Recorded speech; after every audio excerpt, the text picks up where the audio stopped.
Hey everybody, how's it going? Hey, Coach here. I hope January is kicking off with a fairly good note for y'all. I really think that's important that, we kick a new year off on a positive note. I hope that everybody that happens to listen to this is healthy, that has some kind of maybe goal set for themselves this year. Not necessarily a landscape goal, but just a good goal to strive towards. Anyway, I thought that this particular topic, this one about preparing for the unforeseen in a landscape project, is a good one, especially if you're considering a project in the months to come. I thought it would be important. Last time we visited, we talked about safety and other stuff. And this time we're going to talk about get your head around the things that might happen and how to prepare for them so they don't, kick you to the curb and you just throw up your hands and go, F this, I am done. Many DIYers would basically just stop, quit, or they turn and call a coach to say, I can't do this, come do it for me. But armed with knowledge, you can predict, you can address, and overcome. So these obstacles don't stop you in your tracks and your project will move forward to a successful end. So, hey, I'm glad you're here. Thanks for taking a couple minutes and joining me as you're doing whatever you're doing. Let's do this thing, shall we? Hey, I'm Matt. You can call me Coach. Every Friday I bring with me landscape DIY education, concepts and theories, ideas and solutions so you guys can go out and tackle a landscape project yourself, get professional results, save a whole lot of money in the process, and in this day and age, be a lot more self-reliant. Man, after a 20-plus year career in the green industry, I'm bringing with me a lot of knowledge and experience that I want to share with you guys, the new, modern, educated, self-reliant homeowner of today.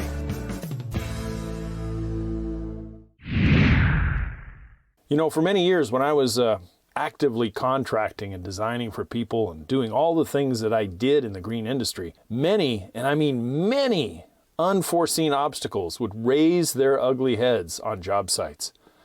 As a businessman, it became really apparent to me early on that I had to cover my ass.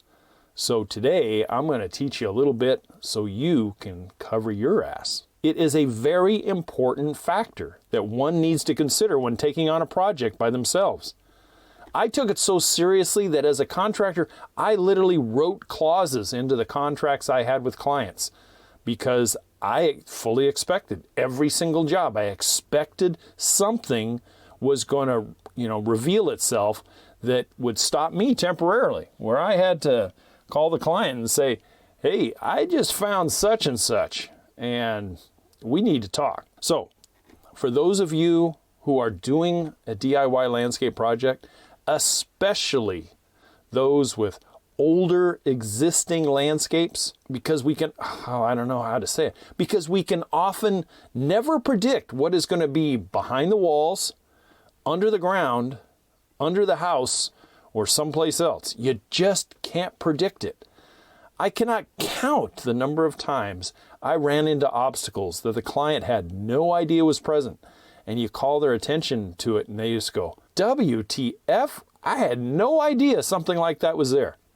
One of the big ones that comes to mind as an example was I had a backyard landscape at an existing home, probably since this was around 2002 or 3.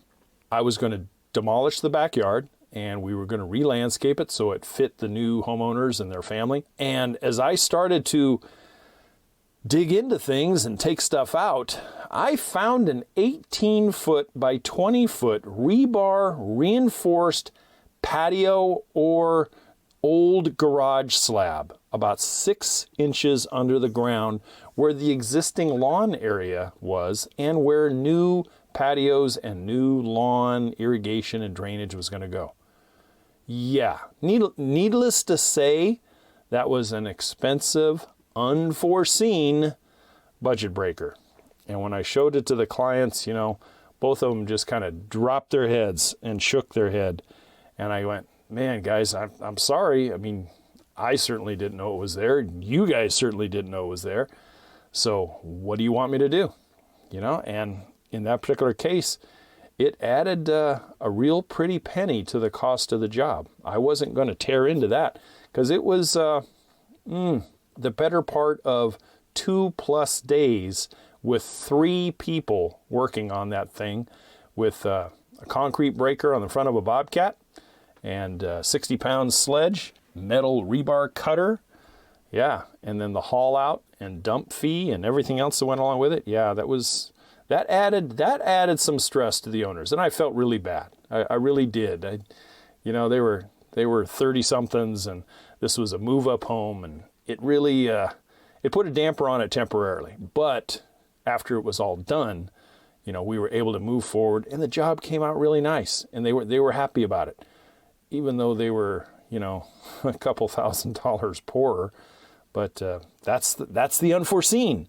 And what would have happened if they had done it themselves and they would have come across something like that? Said, yeah. So what would they have done if they had come across something like that and they were doing it themselves? That would have been a real pause and reflect moment for the average DIY homeowner. It really would have been. How do you overcome these things? Well, my best advice is this. If you have a home and you are, say, the 3rd to 5th owner or something like that, the home is decades old, shall we say, and having some history or knowledge about what has gone on there over the years, wouldn't that be really helpful? Yes or no? I think it would be. Here's some things that I've suggested to people on consultations.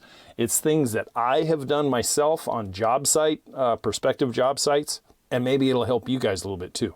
First of all, depending on what your situation is, go out there and do some small exploration on your own using a shovel. Plain and simple. Generally around the foundation, around where things come out of the house and go into the ground. You will be surprised what you can find. A lot of times people take shortcuts like that buried patio. I could have pictured like a one-car garage there years and years ago, or an old patio, and that somebody came in and raised the grade up and put a lawn in and had torn down, or whatever happened there. Sometimes you just don't know. You don't know what you don't know. Here's another one, is asking the previous owners during escrow. Hey, we are considering maybe redoing some of the landscape in the front or in the back or on the side or whatever. Is there anything that I need to be concerned about, or is there anything that you can show me that I will probably find if I start trenching, digging, putting in pipe, anything like that? If they did it themselves and they have personal knowledge, sometimes they'll share it with you. Sometimes, if they did it really poorly or illegally, they might not. But be a good read of the person's face as you ask these questions. Oftentimes, that's a big tell right there. The other thing you can do is go to your local authorities, down at City Hall or County Planning Commission where permits are pulled, and check to see if there was any permitted work over a period of time. If you got an older home, go back 30 years, or more, and see what is pulled. And that'll tell you a little something. If you look and go, hey, there was this garage that was built back there. There's no garage now. So, and put 2 and 2 together and make sure it comes up with 4, not 5. Another thing you can do is inspect the project area for any anomalies. I shared with you one small little tidbit in the last podcast, and that was, when I say anomalies, I mean like you have a coated Romex wire that just comes out of the stucco wall and goes into the ground in the backyard. That would be an anomaly. And then you don't know where it goes. So hence you go back to the first one I just mentioned, do some careful exploration with a shovel and see what's up.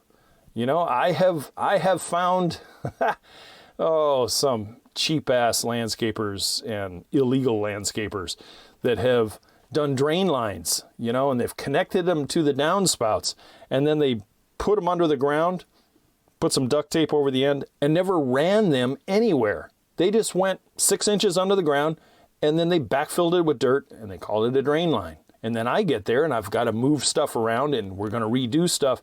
And as I get to there, I pull I pull the old stuff and there's no actual line. And they wondered why it was so soft and so flooded on the corner of their house.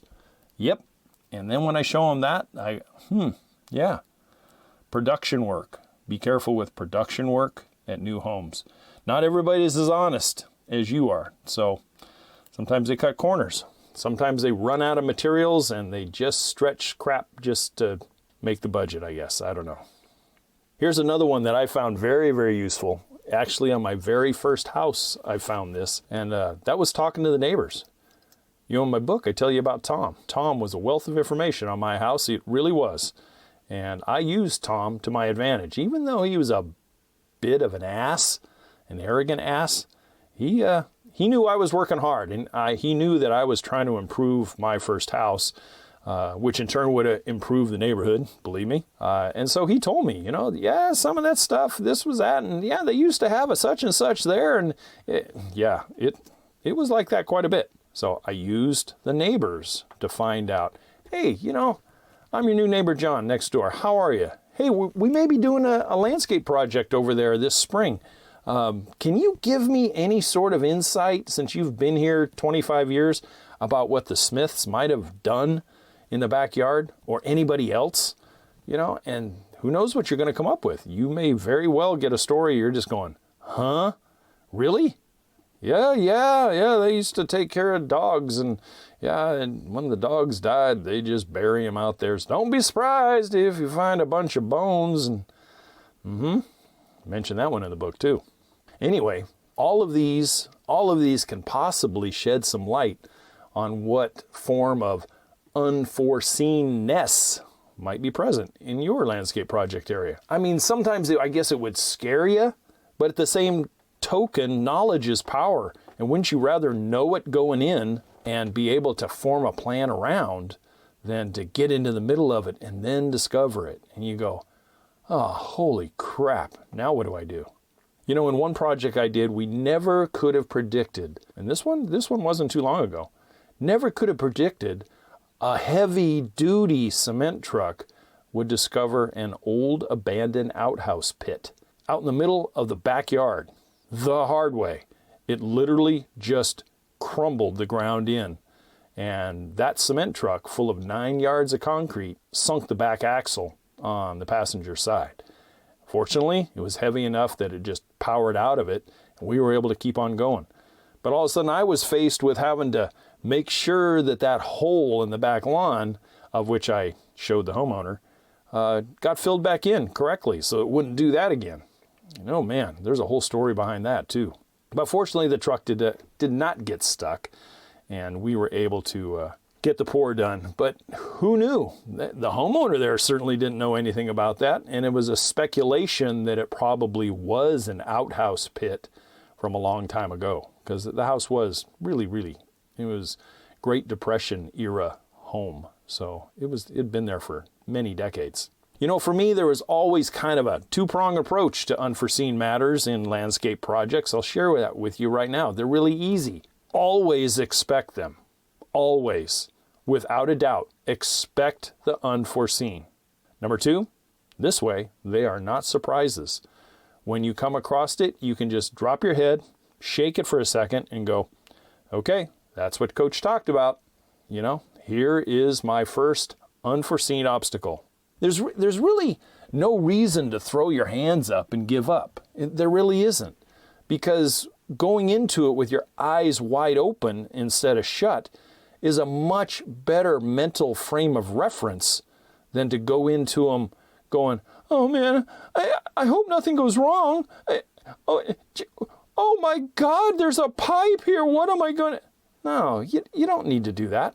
And there's a lot of people that do. They expect everything just to be, roses and unicorns doing this DIY project when they've never done it before. And they tend to really get mentally shattered and emotionally shattered when they come across something that they really did not expect. No reason to really give up, but, another thing that I could suggest to you, another is the old what if way of thinking. In a whole nother career, I was taught to always think of what if. Not to be confused now with analysis paralysis. I don't want you to ever get in that frame of mind. But the what if? If you sat down at the kitchen table with your significant and you said, okay, let's just come up with 10 what ifs. If we come up against a what if that is blah, blah, blah, what might we do? Make it a double column, and problem, solution, whatever, on a piece of paper. And if you came across it, you're already 50% over the hump already on how you can take care of that. Thinking about some possibilities and how you would overcome them is good mental training. It really is. It allows you to have a reasonable course of action in your head before it even happens. And should that problem arise, you go, oh, hey, that happens to be number 7. Yeah, I know how we can deal with this. Yeah, it sets us back a day, but we'll be all right. Wouldn't that feel a lot better at the end of the day instead of, crying in your beer or crying in your glass of wine and just going, oh, crap, now what am I going to do? Geez, I thought I could do this whole thing. I've been listening to this yard coach guy, but he never told us that this could...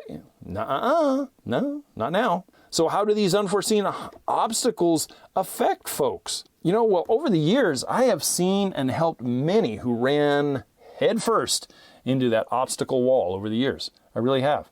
And some of them, they were just freaking train wrecks. Some plain flat just quit right off the bat. I mean, day one. I'm done with this crap. I'm not doing it no more. This was not what I wanted to do, blah, blah, blah. And they rationalized their quitting behavior to themselves and whoever else would listen. That's one that I've seen. Some started to overcome, but they felt they reached their personal limits. Now, in some respects, depending on what the obstacle is, maybe that's a good thing. Maybe that is because, they don't have the tools. They don't have the physicality to overcome it. They don't have the circle of influence that they could ring up and say, dude, I need your help. Maybe they don't have that. So in some cases, I often understood when I reached a home and that was the case. Another one is, and I think is a lot smarter, is some thought enough to call for a consultation and seek out a solution from a professional.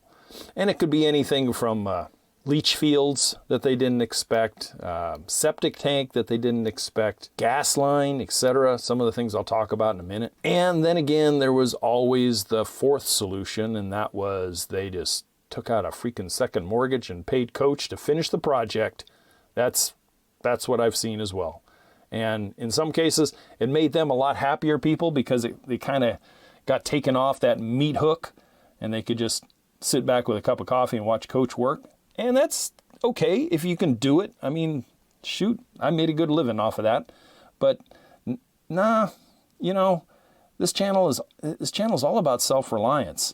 And self-reliance doesn't mean you go, tens of thousands of dollars back into debt. And all of a sudden you're paying coach $40,000 and you were only going to spend 12 as a DIYer.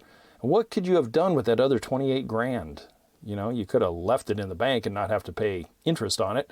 Or, you could do another car or another improvement in the house to add to the aesthetic and property value. So if you're looking at that, what camp do you fall into? Be honest with yourself. What camp would you fall into? This is where that mental part that I've spoken to in many podcasts and many YouTube videos, the mental part of the DIY game is so important. Troubleshooting, I feel so strongly about this. Troubleshooting and problem solving in the trades should be literally a college degree. It really should. Imagine the confidence boost. A person who identifies an obstacle, fashions a solution, applies the solution to that problem and overcomes it, in a reasonable period of time. Shoot. Bam, son. Huge emotional lift. Huge. I can't believe it. I can remember being a new contractor and I come across stuff, things that I had never come across. And I had my Rolodex back in the day where I knew if I came across plumbing or electrical or cement or structural or something, I always had people who I could ring up. And that really built my confidence. And I learned from them and I was pretty much able to do most of the things myself after a year or two. But nonetheless, as a DIYer, this is not your career. You're doing this as a matter of self-improvement and property value improvement, etc. So what are some of the obstacles to be aware of going into a landscape project? This is just a short list, and I'm not going to dwell on any one, and one isn't more important than the other. It's just, I just knocked out 10 as I was scripting this thing out. And maybe, just maybe, you might find one of these and you need to fashion a solution around it. Previous owners that I have seen place shallow, illegally placed natural gas lines or propane lines. Yep, there's not only illegality involved in that, but there's also major ass danger that can go along with that. Unknown and discovered pressurized water lines. You know something, you can be trenching out your new drainage line and you go through some unforeseen pressurized water line that you have no idea that it was ever there. And all of a sudden your trencher hits that and severs and you don't know where to turn it off at. Older homes have some really dicey gate valves, main gate valves, and now you're having to, I got to turn this thing off of the street. Who in the hell do I call? I don't have a stem wrench to turn that thing off at the meter. What the hell? Meanwhile, everything is just filling up with water. Yeah, that can be one of those pucker factors of somewhere around, 12 out of 10. Like I mentioned on the anomalies, the electrical lines that were put in incorrectly, and they are energized. They're energized, and as a result, they don't go anywhere. They were put in and they go, well, someday we're going to put a X back here and I'm just going to run this out there and bury it. Yeah, like 6 inches underground, under the lawn. And now the lawn's coming out. We're going to reconfigure the whole layout. And yeah, we've got live wires. Nothing like having a live wire wrapped around a trencher chain. Yeah, indeed. How you have to jump off safely and you don't ground yourself out. And old sewer lines. Yeah, old sewer lines. Those are fun, especially the old Orangeburg lines or other things, or even current. You find homes that are built in the 50s and stuff like that. They still have old Orangeburg, and a trencher goes through Orangeburg like just butter, and all of a sudden you've got a messed up sewer line that comes out of your customer's home or your home, and now you're having to fix that. Utility lines, as far as cable, phone, any other public utility, make sure you call that 811. Don't you dare. I've said it already a couple of times. Don't you dare start your landscape project. I don't care if it's backyard or not. You do not start your landscape project without making an 811 call. You really don't. And as I alluded to earlier in the show, how about graves? Yeah, check out my ebook. Give you a great story on graves in people's backyards. Indeed. Buried obstacles like that patio I mentioned at the top of the show. Holy crap. When I took the skid steer and I exposed all of this, and my crew and I were looking at this going, what the hell was this? At first, I thought it was the big lid to a massive, but this was an urban house. I knew that there were public utilities and public plumbing in this, so I knew it wasn't a big septic tank. It didn't have vault holes on it or anything else, and I'm just going, well, this is weird. Some other things that I have found, especially when I was working up in the foothills of Northern California, is huge rock obstacles, and I'm talking feet of rock obstacle. You're going to put in a drainage line and you're trenching, and it's a little rough, but all of a sudden your trencher just going bing, bing, bing, bing, bing, bing, and it's not going anywhere. And you take your little shovel and you start exposing, and you've got a boulder outcropping that is 6 feet across or more. And now you have to reroute, maybe somehow, kinda, because the only thing that would get you through where you're going is dynamite. And that happens to be 3 feet from the corner of the house, so you're not going to be exploding anything. Yeah, just a little something. One of the biggest obstacles I ever faced was at my very first house, one that I did not know about until I was into it. Be careful if you have them. Many up in the north will not have to worry about this, but removing palms and the stumps. If and when you get it down to the ground, then you have to remove the stump. Yeah.